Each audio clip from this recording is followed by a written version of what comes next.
Dans cette vidéo, nous allons parler de la radioactivité et du rayonnement. Alors regardons ici. Premièrement, qu'est-ce qu'un rayonnement? En fait, un rayonnement, c'est quoi? C'est de l'énergie qui se propage dans l'espace. C'est ça un rayonnement. Donc on va écrire déjà cette définition. Donc rayonnement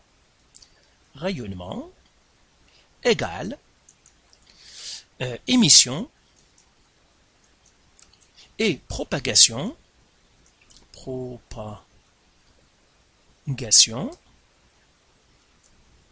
de l'énergie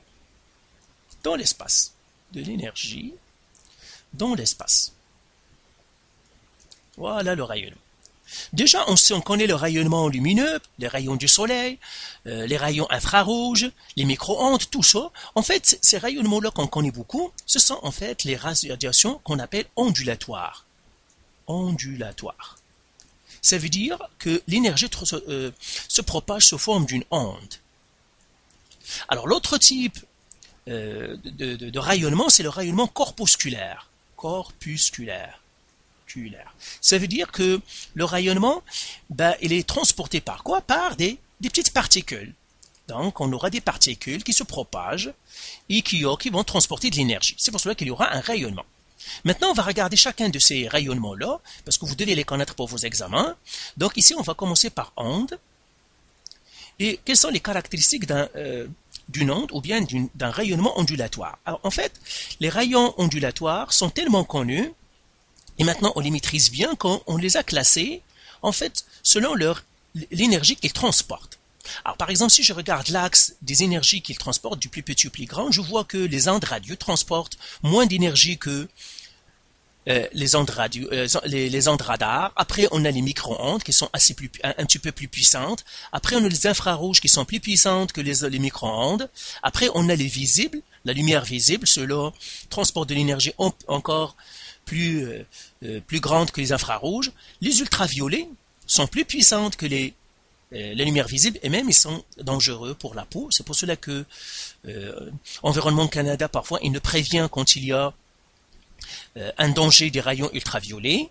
Les rayons X sont assez puissants et les rayons gamma sont les plus puissants de tous les rayonnements qu'on connaît. Donc, ça c'est l'axe qui nous donne pour l'énergie. Nous allons nous concentrer surtout sur les rayons X et sur les rayons gamma, tout simplement parce que ce sont les rayons sur lesquels vous aurez des questions à l'examen. Maintenant, quelles sont les caractéristiques des rayons ondulatoires? En fait, premièrement, on va commencer par leur nature. Alors, leur nature, c'est quoi? C'est ondulatoire. Ce sont des ondes ondulatoires. Ok, donc des ondes qui se propagent. Deuxièmement, leur masse. En fait, ils n'ont pas de masse. Nulle. La masse des ondes est zéro. Leur charge, est-ce qu'ils ont des charges positives ou négatives? Eh bien non, nulle. Alors, qu'est-ce que ça veut dire ils n'ont pas de charge? Ça veut dire que si j'ai par exemple deux plaques, une positive et une négative, ici je mets un rayon X ou gamma qui va les traverser, eh bien ces rayons-là vont traverser, ils ne vont pas être dérangés, ils ne vont être attirés ni par le plus ni par le moins. De la même chose que s'il y a un aimant à côté d'eux, ça veut dire un champ magnétique, le champ magnétique va non plus ne pas les déranger, tout simplement parce qu'ils n'ont pas de charge. Pour que le champ, les bornes positives ou négatives aient une influence, ça doit y avoir une charge. La même chose pour le magnétisme, il doit y avoir une charge. Il n'y a pas de charge, c'est-à-dire ils ne seront pas dérangés par les autres. La vitesse maintenant. La vitesse, ce sont les rayons lumineux, parce que ce sont des ondes, les rayons gamma, les rayons X. Leur vitesse est 300 000 km par seconde, c'est la vitesse de la lumière. Vitesse de la lumière.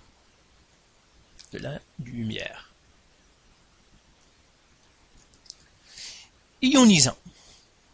Que ça veut dire ionisant? Est-ce que ce sont des radiations qui peuvent tout simplement transformer un atome en un ion? Disons par exemple j'ai le sodium de Na. Je sais que le Na a un électron de valence. Et le Na, lui, il aimerait bien perdre son électron de valence tout simplement pour devenir chimiquement stable. Seulement, le Na ne peut pas perdre son électron à moins qu'ils aient de l'énergie pour le faire. Alors maintenant, si je frappe cet électron-là par un rayon gamma ou un rayon X, eh bien cet électron-là va être éjecté. Ça veut dire quoi? Ça veut dire le Na va devenir un Na+, et puis l'électron va devenir libre. Donc ça veut dire les rayons gamma et les rayons X sont des rayons qui sont assez puissants qui peuvent ioniser des atomes. C'est pour cela qu'ils sont très dangereux. Pourquoi? Parce qu'ils peuvent ioniser les atomes de nos cellules. C'est pour cela que les rayons gamma et les rayons X, il faut les éviter à tout prix parce qu'ils sont très très très puissants et ils peuvent ioniser nos atomes. Donc, dernière chose, c'est leur source. Alors, les rayons X, eux, sont de source électronique. C'est tout simplement un changement de niveau électronique qui nous donne les rayons X, donc c'est source électronique. Électronique, ça veut dire ça provient des électrons.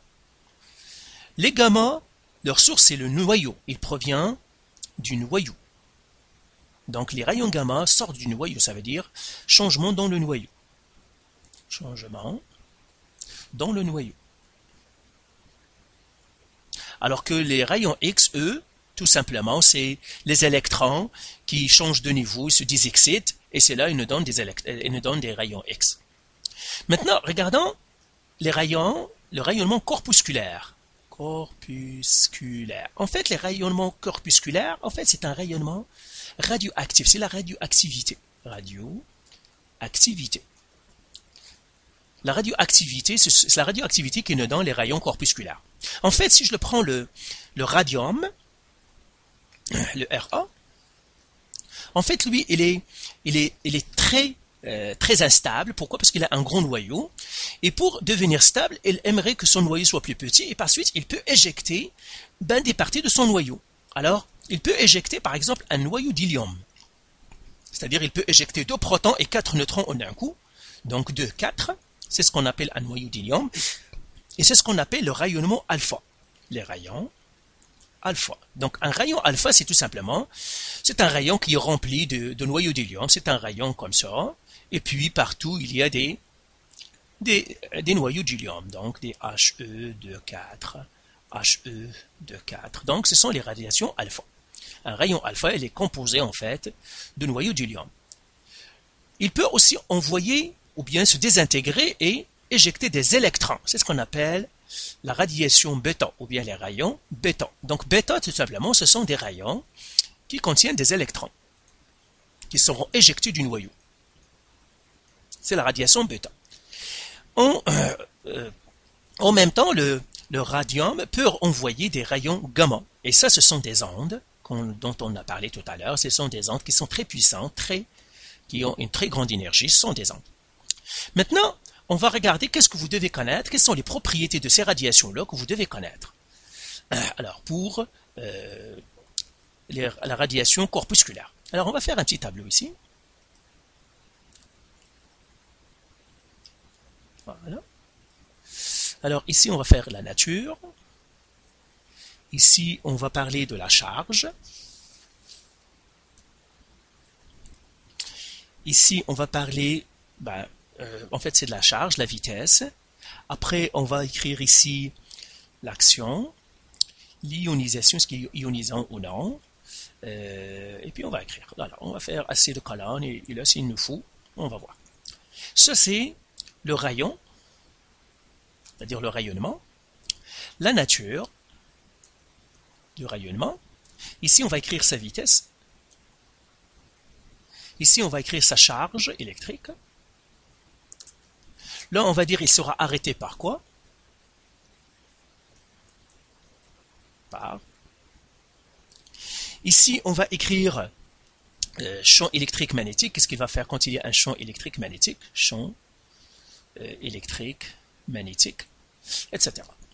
Alors là, pour le rayon, disons alpha. Pour le alpha, c'est un noyau d'hélium. Il est constitué d'un noyau d'hélium, comme ça. Sa vitesse, en fait, elle est très petite par rapport à celle de la lumière. Elle est entre 4000 km par seconde et 40 000 km par seconde. Et ça se comprend parce que c'est un noyau trop lourd. Donc sa vitesse elle est loin des 300 000 km par seconde. La charge, c'est un noyau qui n'a pas d'électrons. Donc il a 2 plus parce qu'il n'a que 2 protons. Il n'y a pas de charge négative qui le compense. Il peut être arrêté par la main. Dans un champ électrique magnétique, je vais effacer lui, donc cette ligne-là. Voilà. Dans un champ magnétique électrique, eh bien, si j'ai une borne positive et une borne négative ici, Eh bien, si je fais rentrer une particule alpha, eh bien, la particule alpha, elle est chargée de plus, et les plus, ils vont être attirés vers quoi? Vers le moins. Donc, il va être attiré vers le moins s'il y a un champ électrique. S'il y a un champ magnétique, ben, la particule va être déviée. C'est-à-dire, donc, dans un champ magnétique, il va être dévié. Dans un champ électrique, il va être attiré par le moins. Maintenant, la radiation bêta. La radiation bêta, elle, c'est un électron qu'il éjecte. Sa vitesse est à peu près 300 000 km par seconde. Donc, à peu près la vitesse de la lumière, mais ça n'atteint pas la vitesse de la lumière. Vitesse de la lumière. Parce qu'il a quand même une masse. Pour qu'il atteigne la vitesse de la lumière, il doit y avoir sa masse, ça doit être 0. Sa charge est moins 1, il a une charge négative. Il est peu pénétrant, donc lui, il est peu pénétrant. Hein. Pénétrant. Pourquoi? Parce qu'une main peut l'arrêter. Lui aussi, il est peu pénétrant. Pénétrant. Une plaque de 2, plaque, il peut être arrêté par une plaque de 2,5 cm. Donc, il pourra être arrêté par une plaque. La même chose si j'ai un champ, une borne positive, une borne négative, et si je fais rentrer une particule bêta, le bêta il est négatif, il va être attiré par le positif. La même chose qu'en présence d'un champ magnétique, et la particule bêta va être déviée.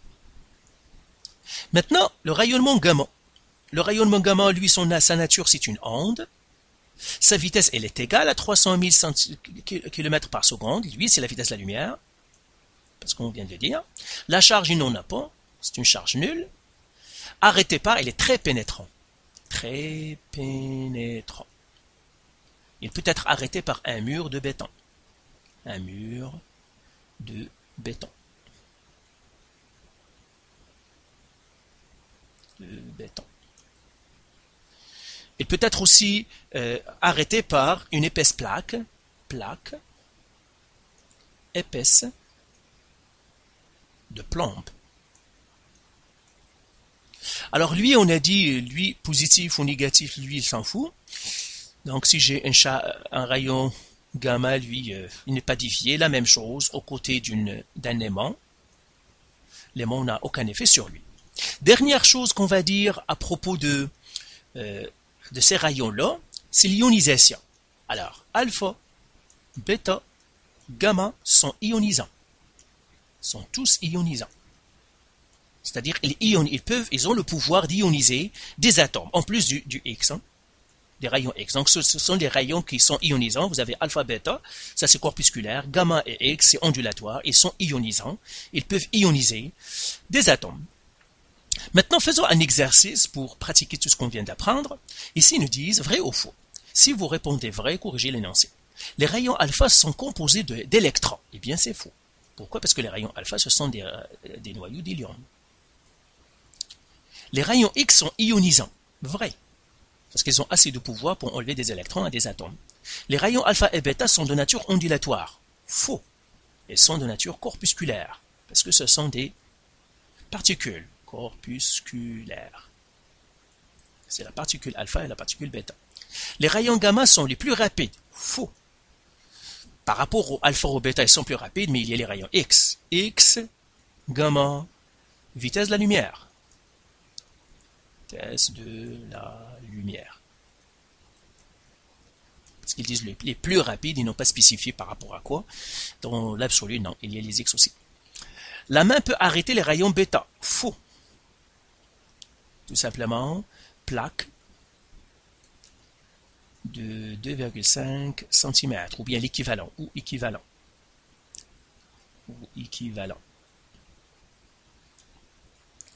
Les rayons X possèdent une masse. Faux. C'est une onde. Les ondes n'ont pas de masse.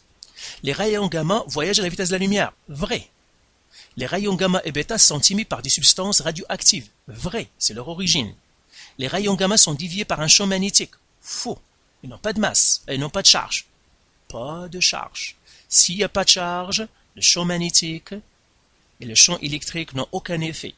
Les rayons bêta sont attirés par la borne positive d'un champ électrique. Vrai. Parce que si je prends positif, négatif, et si je fais un bêta, ça veut dire une charge négative, c'est un électron, et bien il va être attiré par le positif. Les rayons bêta sont plus pénétrants que les gamma. Faux. Gamma sont les plus pénétrants. Sont les plus pénétrants. Voilà. Donc voilà pour cette vidéo. Donc faites les exercices du site de vos manuels et si vous avez de la misère ou des questions, vous pouvez nous contacter.